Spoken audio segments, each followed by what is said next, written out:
Bien chicos, continuando con la clase, ahora hemos hablado acerca de Darwin, perdón, acerca de Langmuir y la herencia y los caracteres adquiridos. La siguiente teoría que vamos a hablar es la selección natural planteada por Charles Darwin. La obra en donde plantea esta teoría se llama El origen de las especies por selección natural. Bien, ¿qué es lo que nos plantea Darwin, no? Darwin plantea un mecanismo distinto a lo que hablaba Langmuir. Darwin hace observaciones interesantes. Una primera observación es la variabilidad entre las especies. Eso se evidencia si usted ve a su compañero o un familiar, a pesar de que somos y compartimos la misma especie, tenemos características distintas, ¿no? Como el color de los ojos, la forma del cabello, la estatura, etcétera, etcétera. Él observó esto en el reino animal. Después también él observa que hay mucha población, que los seres vivos se reproducen de forma exponencial y sin embargo los alimentos aumentan de forma aritmética, de tal manera que él plantea que en un determinado momento va a haber tanta población y tan poco alimento que va a haber una lucha por sobrevivir, una lucha para conseguir los alimentos.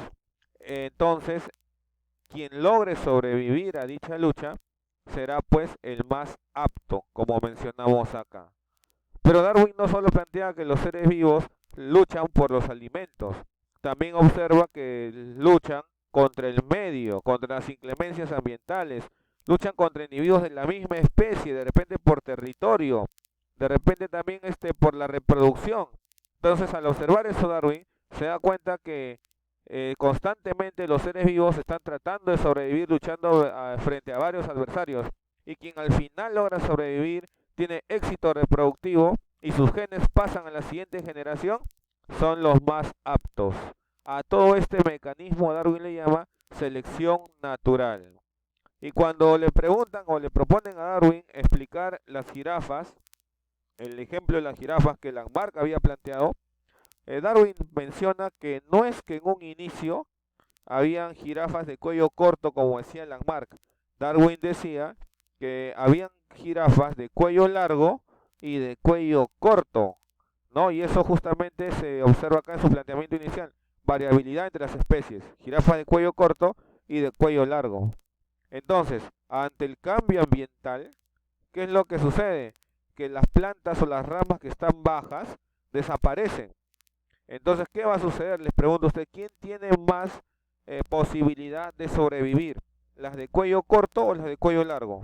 Las de cuello largo. Las de cuello corto no logran alimentarse adecuadamente, por lo tanto no van a reproducirse y no van a sobrevivir y van a finalmente desaparecer, quedando solamente las jirafas de cuello largo, las cuales al reproducirse entre sí generarán una variedad única de jirafas de cuello largo. Entonces, de esta manera es como Darwin plantea la selección natural para las jirafas. Entonces, lo que vamos a hablar con respecto a Darwin. Bien, sigamos. La otra teoría ya planteada a principios del siglo XX es el mutacionismo. El autor es Hugo de Bryce. La obra en la que él plantea esto se denomina la teoría de la mutación. Que él plantea, él habla de una mutación. ¿Y qué es una mutación? Recuerde usted, la mutación es todo cambio que ocurre o que sufre el ADN. Eso es una mutación. Y De Bryce plantea que las mutaciones son el motor de la evolución. ¿Qué quiere decir? Que si no hay una mutación en una especie, no va a haber evolución, puesto que las mutaciones permiten generar nuevos genes. Miren, aquí vemos, por ejemplo, a esta especie normal, es la mosca del vinagre. Y mire usted la forma que tiene, la forma de las alas. Sin embargo, de manera azarosa, o sea, de forma al azar, de pronto se originaron especies mutantes, con una alteración en sus alas, con un cuerpo más alargado, con prácticamente sin alas, como se puede dar cuenta acá, y acá con alas más pequeñas. Entonces, se generan nuevos genes, que al reproducirse con los especímenes normales, va dando nuevas variedades de individuos y va generando la aparición de especies nuevas. Entonces, de esta manera es como Hugo de Bryce habla del mutacionismo y pone a la mutación como el motor de la evolución. ¿Tendrá razón? Parcialmente sí, lo vamos a ver en la siguiente diapositiva. Miren, ya en el siglo XX como tal, más o menos la segunda o tercera década, aparece una nueva teoría que es el neodarwinismo, también denominado la teoría sintética de la evolución. Neo, el término neo, ¿qué significa? Neo significa nuevo. Entonces quiere decir que son los conceptos de Darwin aplicados con los conocimientos actuales. Básicamente los conocimientos de genética. ¿Quién es el autor principal de esta teoría? Theodosius Dobzhansky, pero no ha sido el único. También estaba Haldane, también está Fisher, Simpson, entre otros más. ¿Qué es lo que plantean en resumen los neodarwinistas, no? Ellos hablan de selección natural, de mutaciones, pero todo esto se aplica o se le suma las leyes de la genética mendeliana. O sea, es como una especie de síntesis, de fusión entre lo que plantea Darwin, lo que plantea Hugo de Bryce, aplicándolo con la genética de Mendel. Entonces aquí vemos un ejemplito, de pronto nos ubicamos geográficamente, acá está el sur de América, Colombia, Centroamérica y básicamente Panamá, ¿no? Vemos acá también Costa Rica. Y vemos lo siguiente, estas especies de crustáceos, mire usted diferente. O sea, si usted ve hacia el sur, acá en el Golfo del Panamá, tenemos este camarón, ¿no? Esta langosta, ¿no? La forma, mire usted, es muy similar a esta que está aquí y muy similar a la que está aquí. Sin embargo, son especies diferentes. Ahora, ¿por qué no? ¿Por qué se ha generado esta diferenciación entre estas especies? Sucede lo siguiente, hace millones de años, Centroamérica no existía. Estaba cubierto todo por mar. Entonces, ¿qué ocurrió? Que las especies de crustáceos que habían aquí se reproducían y todos eran de la misma especie. Pero de pronto se forma Centroamérica, se forma esta barrera geográfica y lo que hace es aislar a los crustáceos. Un grupo se queda acá hacia el Océano Pacífico y el otro grupo se queda hacia el Océano Atlántico. Y entonces las características de los océanos también va cambiando en temperatura, en cantidad de oxígeno, en cantidad de alimentos. ¿Y qué sucede? Que cada una de las especies que quedó separada por este tramo de tierra empieza a adaptarse al nuevo medio, generando especies diferentes en cada región como lo vemos aquí. O sea, eso es lo que plantean los neodarwinistas con respecto a la aparición de nuevas especies o especiación, que muchas veces el aislamiento geográfico va a determinar que aparezcan especies nuevas, todas antes consideradas una sola especie. En la siguiente imagen vamos a verlo con más detalle.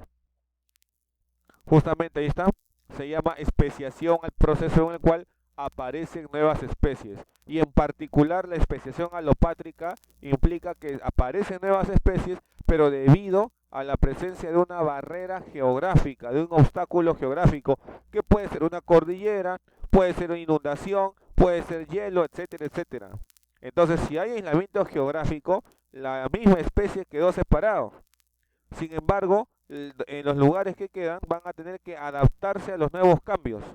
Y al adaptarse a los nuevos cambios, con el pasar de los años, del tiempo, van a originarse especies distintas. Esa es especiación alopátrica. Tiene como punto de partida a la barrera geográfica. Muy bien, esa barrera geográfica va a generar luego un aislamiento geográfico como tal, como hemos mencionado, y luego un aislamiento genético. ¿Por qué? Porque estas especies que se adaptan a los nuevos climas van cambiando sus genes con el pasar del tiempo. Y eso implica luego un aislamiento reproductivo, de tal manera que solo se reproduzcan entre sí. De tal manera que esta nueva especie ya no puede reproducirse con la especie anterior. Y eso determina que justamente son especies diferentes. Es un mecanismo de explicación de la aparición de las especies por parte de los neodarwinistas. Muy bien, chicos, para terminar con esta parte, no se olviden que el neodarwinismo, teoría sintética, une todas las teorías, prácticamente todas las teorías importantes que hemos estudiado. Une la selección natural de Darwin con el mutacionismo de Hugo de Bryce y con la genética de Mendel. ¿Ya? Muy bien, sigamos. Ahora hablemos rápidamente de las pruebas de la evolución. Hay varias pruebas o evidencias de la evolución. La primera que vamos a estudiar es la anatomía comparada.